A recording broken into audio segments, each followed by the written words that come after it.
Joining us now is Khalid Mahmood, Labour MP for the Birmingham Perry Barr district. Hello, Khalid. I mentioned earlier in the programme that three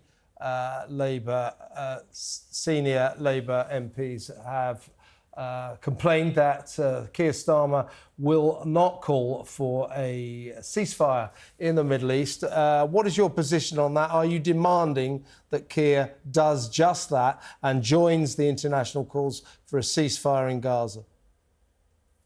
No, I've said that there should be a ceasefire as far as I'm concerned. We had a meeting with Sir Keir last Wednesday, Muslim MPs, but not all of us. And from that came forward that there should be a pause and cessation in violence as was passed over the weekend by the United Nations. I think what we need to do is ensure we get to that, at least to start off with, and then we can work on the ceasefire as well. But there has to be a starting point, which is what cessation of violence and ceasing of military action is about. But why are Labour so divided on this? The Conservatives don't seem to be having any sort of rebellion against the position coming from Rishi Sunak and James Cleverly. They're very clear on what our geopolitical stance is. Why is this always an issue for Labour? It's not always an issue for Labour. The issue really here is there's a huge number of people, first of all, that believe in social justice and equality in the Labour Party. That's what it's based on. And secondly, there are huge numbers of people who traditionally voted, Muslim people, who voted for the Labour Party. And what they want to do is have recognition of that as their views, as anybody else would do in any democracy, to be able to do that. So they're asking for their views to be recognised. I mean, Keir Starmer is trying to sort of play linguistic games by saying, I'm not calling for a ceasefire, I'm calling for a humanitarian pause. That's purely semantics. Either he's calling for a ceasefire or he's not. Do you want him to call for a ceasefire? Because a lot of Muslim Labour Party members do, including Sadiq Khan, including Andy Burnham and many others. Do you want him to do the same? I've personally, to repeat myself, I've personally called for a ceasefire and I'm prepared to do that. As far as what Sir Keir has said, that he wants the cessation of violence. That's a ceasefire. Khalid, that's a ceasefire. You can't let him get away with silly language games. No, it's not silly language games. It is. What we want to do a cessation in firing.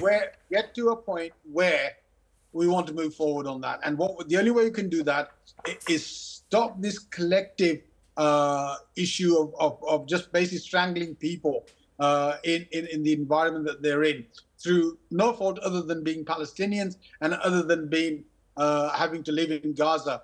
And you've got these people who have the Hamas people who are no friends of the Palestinians, who committed huge amount of violence and atrocities in Israel. But also, where was the IDF and where was Benjamin Netanyahu for over 6 hours when these people, what was their responsibility to the Israeli people when these people are going through that? Why wasn't there defense for them as well? So I think, these people are terrible, but where was the security for the Israeli people during that? Well, we can't answer that, can we? And that's for Israel to answer and he's being held to account. But, why, therefore, why is Sir Keir Starmer not calling for the release of the hostages instead? Well, I think you as a broadcaster, have a duty to ask that question of Netanyahu. Well, we don't have him on the programme right now. We actually have you on the programme. Listen, let's talk about the protests that have been happening in London. And some of those scenes have shown people shouting things like jihad, calling for intifada. Do you worry yourself as a Muslim public figure that unless somehow we sort this out as a society, that there will be a hardening of sentiment against very rational, very reasonable British Muslims, moderate Muslims who live here peacefully and don't want any part of this? Look, I do not want to have any part in terms of anti-Semitism or anti-Muslim hatred in the UK at all. I've fought for that for a long time. I've been member of parliament for almost 23 years, and that's what I have stuck to since 9/11, and I will continue to call for that. But in saying what you've just said, there have been only 3 incidences where people have had to be arrested by the police. And I think that's a reasonable public order issue. But you've got literally hundreds of thousands. Can I just interrupt? There has been a 1,000. Can I just interrupt for a second? There has been a 1,350% rise in anti-Semitic incidents since October the 7th. That is extremely concerning, is it not? And do you think the police should arrest pro-Palestinian protesters when they chant jihad, as they do? I've heard them do it 2 Saturdays in a row. Well, look, first of all, I totally condemn any anti-Semitism, but I also condemn the 3 times higher rise of anti-Muslim sentiments that has been there in terms of anti-Islamophobia. So I think all of that hatred has got to stop. There wasn't a lot of that in central London on Saturday, I'll tell you. I think what Sir Mark Rowley has said clearly is that he has to look at this under the current law that's there. And he actually wrote a report before he became the Chief Constable with Sarah Khan on this particular issue.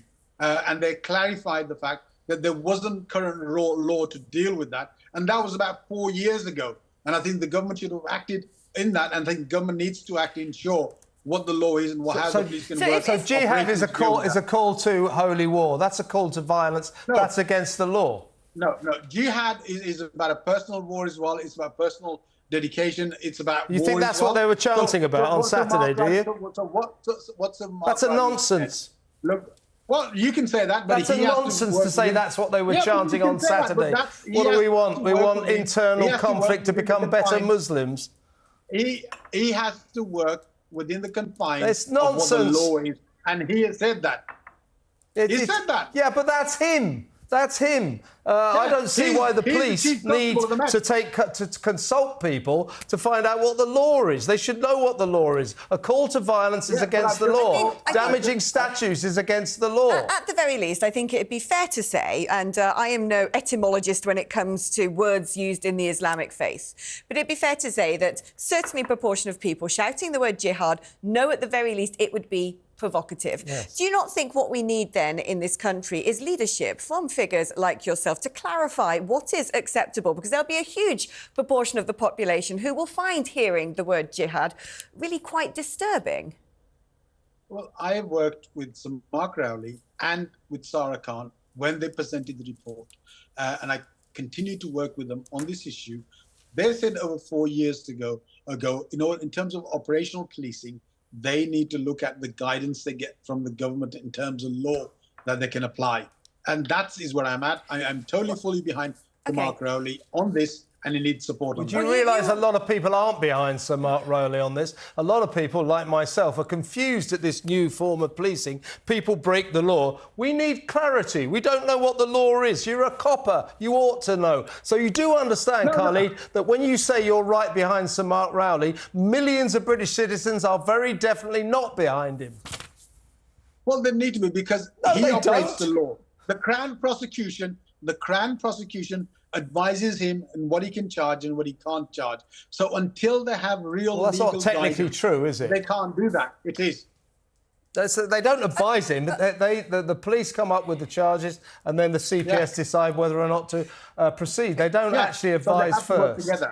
But briefly, before we say goodbye to you, Mr Mahmood, Sir Keir Starmer used to be the Attorney General of this country. One anticipates that you, as a Labour MP, could be in government next year, that you're opposition right now, but potentially could be the governing party of this nation. And you're saying that it's up to the government to decide to strengthen or clarify legislations about how the police should treat certain protesters. What would you want your party to be advising the police?